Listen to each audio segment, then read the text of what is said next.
श्रोताओं, आइए प्रारंभ करते हैं 16 सोमवार व्रत कथा। एक समय श्री महादेव जी पार्वती जी के साथ भ्रमण करते हुए मृत्युलोक में अमरावती नगर में आए। पुजारी पूजा करने को आए।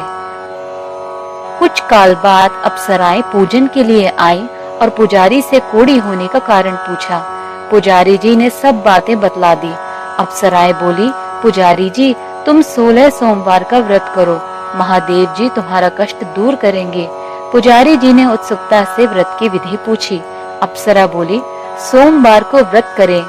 संध्योपासनोपरांत आधा सेर गेहूं के आटे का चूरमा तथा मिट्टी की 3 मूर्ति बनाएं और घी, गुड़, दीप, नैवेद्य, बेलपत्री से पूजन करें।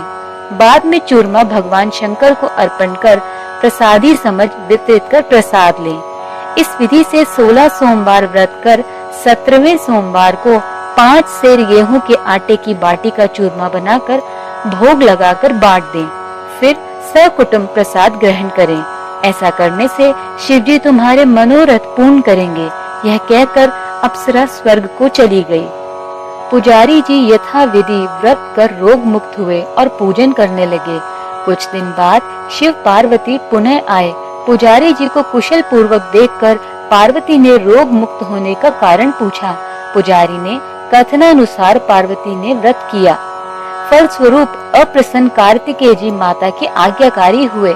कार्तिकेय जी ने भी पार्वती से पूछा कि क्या कारण है कि मेरा मन आपके चरणों में लगा। पार्वती ने वही व्रत बतलाया। कार्तिकेय जी ने भी व्रत किया। फलस्वरूप बिछड़ा हुआ मित्र मिला। उसने भी कारण पूछा। बताने पर विवाह की इच्छा से यथा विधि व्रत किया। फलतः वह विदेश गया।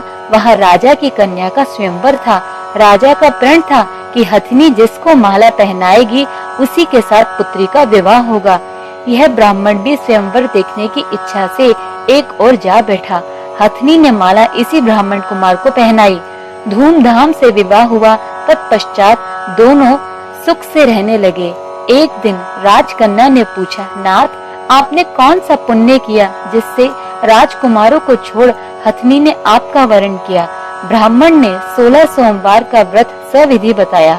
राजकन्या ने सुपुत्र प्राप्ति के लिए व्रत किया और सर्वगुण संपन्न पुत्र प्राप्त किया। बड़े होने पर पुत्र ने पूछा, माताजी किस पुण्य से मेरी प्राप्ति आपको हुई। राजकन्या ने सविधि 16 सोमवार का व्रत बतलाया।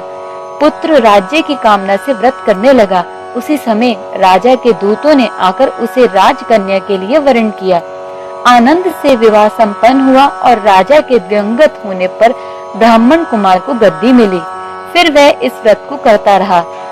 रानी भाग्य को कोसती हुई नगर में बुढ़िया के पास आई।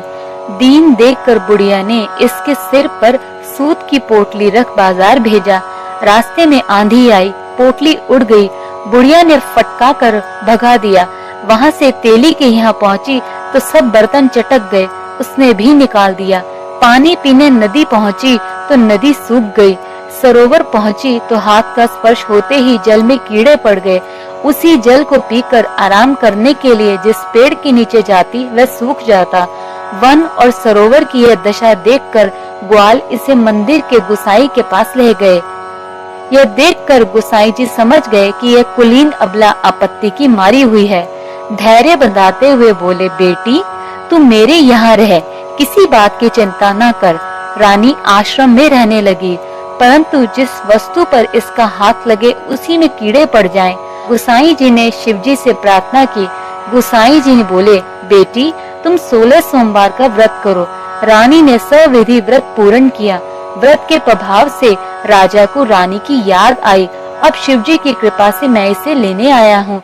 कृपया इसे जाने की आज्ञा दें। गुसाई जी ने आज्ञा दे दी। राजा रानी नगर में आए। नगर वासियों ने नगर सजाया। बाजा बजने लगे। मंगलोच्चार हुआ।